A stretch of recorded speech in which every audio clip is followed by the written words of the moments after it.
မင်္ဂလာပါကျွန်တော်နာမည်အမြဲတမ်းထားပါရှင်ညီမ share channel လေးပြီးတော့ပြင်နေကြည့်ပါရတယ်ဒီ channel လေးကနေပြီးတော့ ArcGIS နဲ့ပတ်သက်တဲ့ဘဝတူတာအကြောင်းအရာလေးတွေနဲ့ software tutorial video လေးတွေကိုအပတ်စဉ်တင်ဆက်ပေးနေတာဖြစ်တဲ့အတွက်မိတ်ဆွေတို့အတွက်အသုံးတဲ့မယ်ဆိုရင် subscribe လုပ်ရသေးဘူးဆိုရင် subscribe လုပ်ထားပြီးကိုတောင်းဆိုပြရစီနော်ဟုတ်ကဲ့ဒီ channel လေးကတင်ဆက်ပေးနေတဲ့ video လေးတွေကိုဘယ်လိုတင်ကြည့်ချင်လဲဆိုလို့ရှိရင်တော့ notification button လေးကိုပါ on ထားပေးဖို့မမေ့နဲ့နော်โอเคညီမဒီနေ့ပြပြပေးမယ့်အကြောင်းအရာလေးကတော့ညီမတို့ level တက်တဲ့အခါမှာပေါ့နော်ညီမတို့ဒီ software က default ပေးတဲ့ပုံစံတစ်မျိုးမျိုးမဟုတ်ဘဲနဲ့ကိုလိုချင်တဲ့ပုံစံအတိုင်းပေါ့နော်ကိုကြိုက်တဲ့ feel ကိုညီမတို့ feel တစ်ခုထပ်မကပေါ့နော်နှစ်ခုသုံးခုအဲ့လိုမျိုးတွဲပြီးတော့ထိုးလို့ရမယ့်ပုံစံလေးတွေနောက်ပြီးတော့ကြတော့ဒီကိုလိုချင်တဲ့ task လေးတွေပေါ့နော်ဥပမာ unit လေးတွေထည့်တာမျိုးလေးတွေအဲ့လိုမျိုးလေးတွေကိုပေါ့နော်အလွယ်တကူဘယ်လိုမျိုးတက်လို့ရမလဲဆိုတဲ့အကြောင်းအရာလေးကိုပြောပြသွားမှာဖြစ်ပါတယ်။ဒီကြည့်အောင်ပါရှင်။ ArcGIS Pro ထဲမှာညီမတို့ကဒီမှာပေါ့နော် land parcel layer နဲ့ road layer ဆိုပြီးတော့ layer လေးနှစ်ခုပေါ့နော်ညီမထည့်ထားတယ်။အဲ့ဒါလေးတွေကိုညီမက label တက်ပြမှာပေါ့နော်။အရင်ဆုံးညီမတို့ဒီ land parcel ဆိုတာလေးကို selection ပေးပြီးတော့ညီမတို့ဒီမှာပေါ့နော် labeling tab ထဲမှာညီမတို့ဒီမှာ label အရင်ဆုံးတက်ကြည့်မယ်။သူကသူ့ရဲ့ default အရာဆိုလို့ရှိရင်သူကဒီ field တစ်ခုကိုပဲ label တက်လို့ရတယ်ပေါ့နော်။အဲဆိုလို့ရှိရင်ညီမတို့ဒီမှာဆို parcel number လေးကိုညီမတို့ label တက်ကြည့်မယ်ပေါ့အဲဆိုလို့ရှိရင်ညီမတို့ကဒီမှာ label လို့နှိပ်လိုက်လို့ရှိရင်ဒီမှာ label လေးပေါ်လာလိမ့်မယ်ပေါ့နော်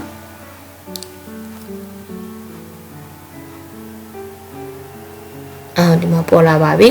ဒါတော့ set အကြီးသေးရတော့ကိုကြိုက်တာကိုချိန်ရမှာပေါ့နော်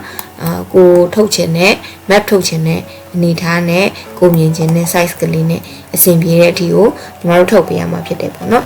အတော့ကြတော့ဟုတ်ပြီအခုကတော့ဒီ parcel number လေးပဲရပြီပေါ့နော်ညီမတို့က parcel number တစ်ခုတည်းကိုမလိုချင်ဘူးပေါ့နော်ညီမတို့ကနောက်ထပ်တခြား field တွေကိုလည်းဒီထဲမှာပဲပေါ့နော်ထပ်ပြီးတော့အတူတူထည့်ချင်သေးတယ်ဆိုလို့ရှိရင်ညီမတို့ဘယ်လိုလုပ်မလဲပေါ့နော်အဲဆိုလို့ရှိရင်ညီမတို့တစ်ချက်ကြည့်အောင်ဘယ်လိုလုပ်မလဲဆိုလို့ရှိရင်ညီမတို့ကဒီမှာပေါ့နော်ဒီ field ဆိုတဲ့ဒီဟာလေးရဲ့ဘေးမှာဘာရှိလဲဆိုရင်ဒီမှာ expression ပေါ့နော်အဲ့ဒီ expression လေးကိုညီမတို့နှိပ်လိုက်တယ်ပေါ့နှိပ်လိုက်တယ်ဆိုလို့ရှိရင်ဒီမှာဒါလေးကိုဒီလိုလေးပြလိုက်မယ်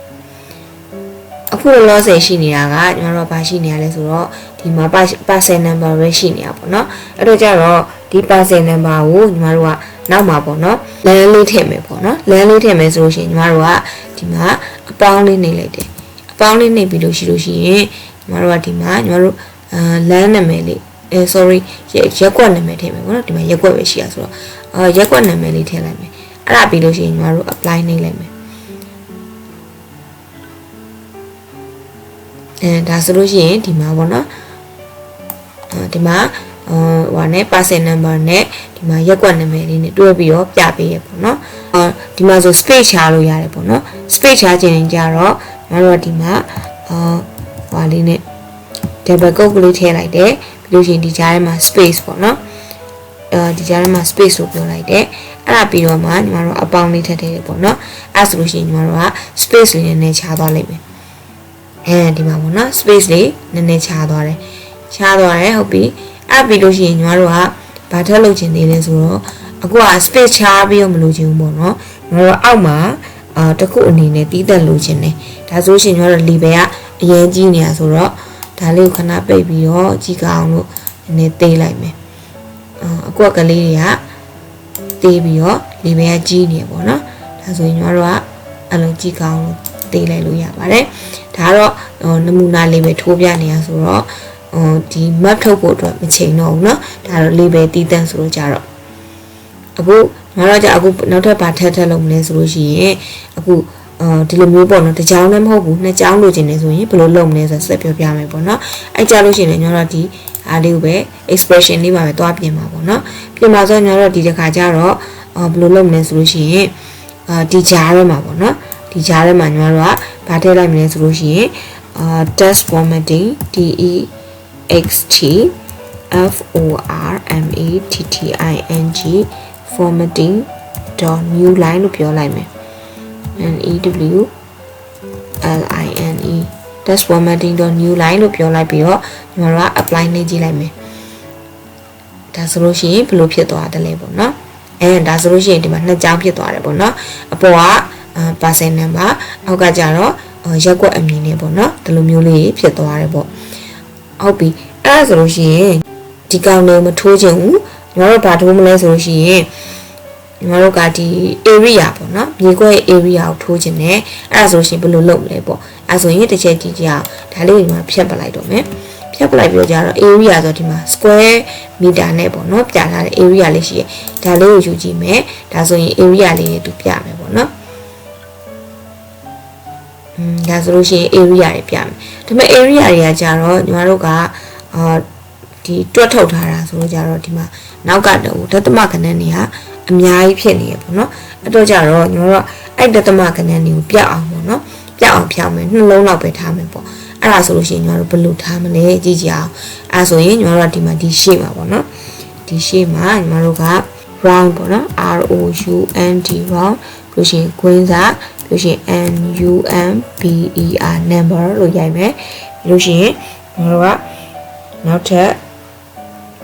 ခွင်းစားလေးထည့်ရိုက်မယ်ပေါ့နော်ခွင်းစားလေးထည့်ရိုက်မယ်ပြီးလို့ရှိရင်သူ့ကိုခွင်းပိတ်မယ်ပြီးရင် comma 2ပေါ့နောက်ကညီမတို့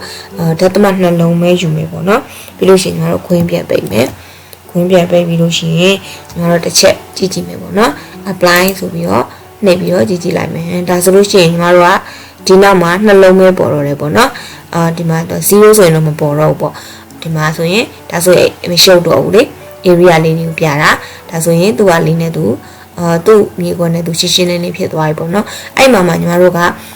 unit လေးတွေထည့်ချင်တယ်ပဲထားပါတော့နော် unit လေးတွေထည့်တယ်မယ်ဆိုဘယ်လိုလုပ်မလဲဆိုရင်ဒီမှာညီမတို့ကဆက်ထည့်ရမှာပေါ့ဆက်ထည့်ရမှာဆိုညီမတို့ကplus sign လေးထည့်တယ်ပြီးလို့ရှိရင်ညီမတို့ကဒီမှာ double quote လေးထည့်တာပေါ့နော် double quote လေးအဲ့ double quote လေးထဲမှာညီမတို့ကရိုက်မှာပေါ့နော်ဒါကြတော့နည်းလေးချားတော့ကြားထဲမှာ space လေးချလိုက်မယ်ပြီးရင် SQ space m ပေါ့နော်ဒါ square meter ဆိုရဲ unit လေးကိုညီမတို့နောက်ကနေပြီးထည့်တာပေါ့နော် area အဲ့ဆိုရင် apply နေကြည့်လိုက်ပါမယ်ဒီမှာ square meter လေးတွေနဲ့အကုန်လုံးသွားပေါ်တယ်ပေါ့နော်ဒီမှာဆိုရင်သူ့ရဲ့ဒီမြေကွက်အလိုက်ပေါ့နော်ဒီ square meter တန်မိုးလေးတွေတွားပြီးတော့ပုံမှန်ဖြစ်ပါတယ်ဟုတ်ပြီဒါဆိုလို့ရှိရင်ညီမတို့ကဒီ label လေးတွေပေါ့နော်ကိုလိုတလို့ထပ်ပြီးတော့တက်နိုင်မှာဖြစ်တယ်ပေါ့နော်အတော်ညီမတို့ underline တွေပိုင်းလည်းတားလို့ရတယ် underline တားချင်ကြတော့ညီမတို့ကဘာထက်လုပ်တယ်လဲဆိုလို့ရှိရင်ဒီမှာပဲညီမထပ်ပြီးတော့ underline တားပြလိုက်မယ်နော်သူ့ရဲ့ shape မှာညီမတို့ကဘာထည့်လဲဆိုလို့ရှိရင်ဒီ double quote လေးပေါ့double quote လေးထဲမှာညီမတို့ဒီထဲမှာဒီလိုအချွန်ကွင်းလေးနဲ့ underline ဆို UND ဆိုပြီးတော့ထည့်တယ်ပြီးတော့ဒီမှာပိတ်လိုက်တယ်ပေါ့နော်ပိတ်လိုက်တယ်ပြီးလို့ရှိရင်အပေါင်းလေးခံနဲ့ပေါင်းလေးခံနဲ့ပြီးလို့ရှိရင်ဒီအပိတ်မှာလည်းအဲ့လိုပဲပေါ့နော်အပိတ်မှာလည်းအဲ့လိုပဲအပေါင်းလေးခံပြီးတော့မှညီမတို့ကဒီမှာ slash ကလေးနဲ့ပေါ့နော်sorry slash ကလေးနဲ့ UND လို့ပြောတယ် UND ဒါတော့အပိတ်ဖြစ်တဲ့အတွက်ပေါ့နော်ပြီးတော့ပြန်ပိတ်လိုက်တယ်ပေါ့ပြန်ပိတ်လိုက်ပြီးတော့ညီမတို့ဒီမှာ double quote ထည့်ရအောင်ပါမိနေdouble quote လေးထဲမှာထည့်ရမှာအဲ့ double quote လေးထဲမှာဒီကောင်လေးကိုထည့်ရမှာပေါ့နော်ဒီမှာ control A ဆိုပြီးတော့ဒီထဲကိုဒီမှာပြန်ထည့်လိုက်မယ်ဟုတ်ပြီဒါဆိုလို့ရှိရင်ဘယ်လိုဖြစ်သွားမလဲတစ်ချက်ကြည့်မယ်နော် apply လုပ်လိုက်ရင်ဒီမှာဆိုရင် underline လေးနဲ့ပေါ်သွားမှာပေါ့နော်ဒါဆိုရင်ညီမတို့က underline နဲ့တားပေးတာနောက်ပြီးတော့နောက်ကပေါ့နော် square meter ဆိုတဲ့ unit လေးလည်းထည့်ပေးတာပေါ့နော်အဲ့လိုမျိုးလေးရမှာပေါ့နော်ဒါကတော့ညီမတို့ကဒီ label ကိုဘယ်လိုမျိုးပေါ့နော်ထပ်ပြီးတော့modify လုပ်ပြီးတော့တက်လို့ရတယ်ဆိုတဲ့ပုံစံလေးဖြစ်ပါတယ်အဲဆိုရင်ညီမဒါလေးကိုပိတ်လိုက်ပါတော့မယ်အခုကြာတော့ညီမတို့ဒီ land လေးကိုတွားကြည့်ကြမှာနော် land လေးကိုညီမကသူ့ကိုညီမ right click zoom tool လေးအပြန်ခေါ်လိုက်မယ်ဒီမှာ land လေးပေါ့နော်ဒီ land လေးဟုတ်ပြီအဲဆိုရင်ညီမတို့ကland နဲ့ပတ်သက်တာလေးကိုဆက်ပြီးတော့တွားကြမယ်ပေါ့နော်အဲဆိုလို့ရှိရင်ဒီ land parcel ကိုညီမတို့ခဏလေးland parcel label လေးကို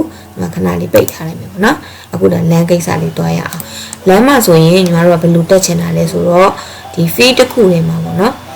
ဒီမှာ land ပေါ့ road layer မှာဆိုလို့ရှိရင်ညီမတို့ attribute တွေပဲဖွင့်ကြည့်လိုက်လို့ရှိရင်ဒီမှာပေါ့နော် road class လေးတွေရှိတယ်ဒီမှာဆိုရင် primary road ရှိရယ် secondary road ရှိရယ် other road ရှိရယ်ပေါ့နော်အဲ့တော့ကြာတော့ညီမတို့က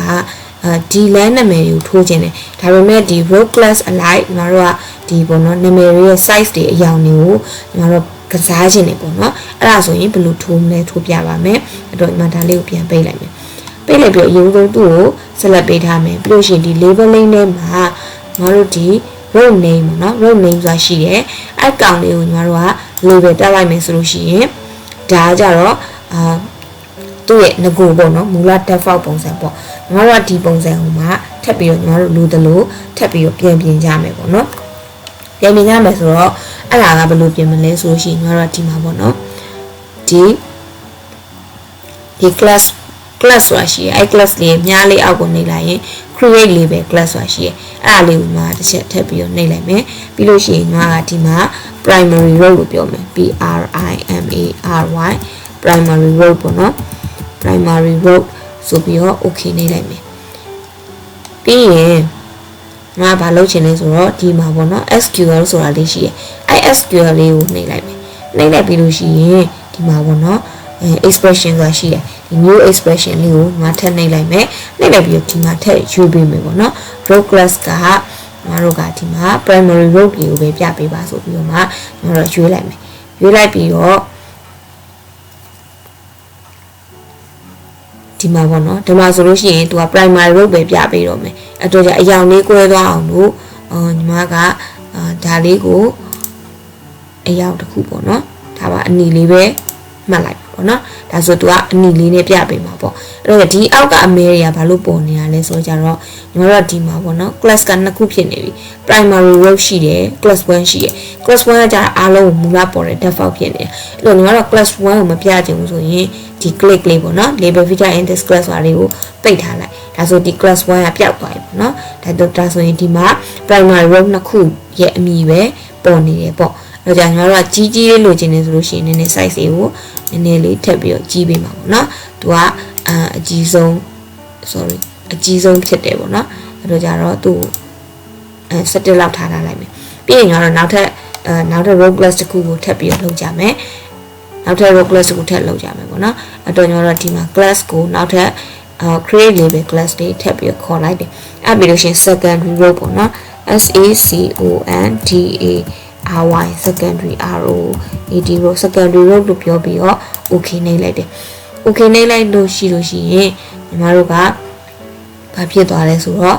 ဒီမှာပေါ့နော်ထပ်ပြီးတော့နောက်ထပ်ပြီးတော့ပြန်ပေါ်လာတယ်အဲ့မှာညီမတို့ကဒီထဲမှာ expression မှာလာပြီးတော့မှညီမတို့ပြန်ပြီးတော့ class ကိုပြန်ပြီးတော့ရွေးပြီးတော့သတ်မှတ်ပေးရမှာပေါ့နော် secondary row ဆိုပြီးတော့သတ်မှတ်ပေးရမယ်အဲ့တော့ apply ဒါဆိုလို့ရှိရင်ဒါညီမတို့ရဲ့ secondary row လေးတွေပဲပေါ်လာတော့တယ်အဲ့တော့ညီမအရောင်လေးကွဲသွားအောင်ဒါလေးကိုလည်းအပြာလေးထားလိုက်မယ်ပေါ့နော်ပြာလေးထားလိုက်ပါမယ်ဒါဆိုလို့ရှိရင်ညီမတို့က secondary row ပေါ်သွားပြီ primary row ပေါ်သွားပြီပေါ့နော်ဒါဆိုရင်ဒါလေးတွေက secondary row တွေဒီမှာ secondary row တွေရှိတယ်ပြီးလို့ရှိရင် primary row ကဒီဘက်ကလမ်းမကြီးနှစ်ခုပေါ့နော်ဒါဆိုညီမတို့ကနောက်ဆုံးအနေနဲ့ပေါ်ဖို့ကျန်တာကဘာပဲကျန်တော့လဲဆိုလို့ရှိရင်ညီမတို့ဒီ other row ပေါ့နော် other row ပဲကျန်တော့အဲ့အတွက်လည်းနောက်ထပ် row class တွေတခုထပ်ပြီးတော့ဖန်နေကြမယ်အဲဆိုရင်ဒီမှာဒီများလေးကိုနှိပ်ပြီးတော့ create label class လို့ပြောလိုက်မယ်ပြီးလို့ရှိရင်ညီမတို့ကother row ပေါ့နော် other other other row ပေါ့ other row ဆိုပြီး okay နှိပ်လိုက်မယ်ပြီးလို့ရှိရင်ဒီမှာလည်းအဲ့လိုပဲဒီ expression မှာညီမတို့ကrow class မှာ other row ပေါ့နော် other row ကိုရွေးလိုက်မယ် apply နှိပ်လိုက်မယ်ဒါဆိုလို့ရှိရင်ဒီမှာဒါပိတ်လို့ရပြီပေါ့နော်ဒါဆိုရင်ဒီမှာငါတို့ဒီ field တစ်ခုလေးကိုပဲပေါ့နော်ငါတို့က class 3ခုခွဲပြီးတော့ပြလို့ရပြီဖြစ်သွားပြီပေါ့နော်ဒါဆိုဒီအမဲရောင်ကလေးကိုငါတို့နည်းထပ်သေးလိုက်မယ် sorry ကြီးသွားတယ်ထပ်သေးလိုက်မယ်ဒါဆိုလို့ရှိရင်ညီမတို့ပေါ်သွားပြီပေါ့နော်ရှင်းရှင်းလင်းလင်းဒီကောင်က primary row ဒီမှာအပြာတွေနဲ့ဆွဲထားတာက secondary row တွေပြီးလို့ရှိရင်ဒီမှာအမဲရောင်နေနဲ့ဒီထိုးနေတာက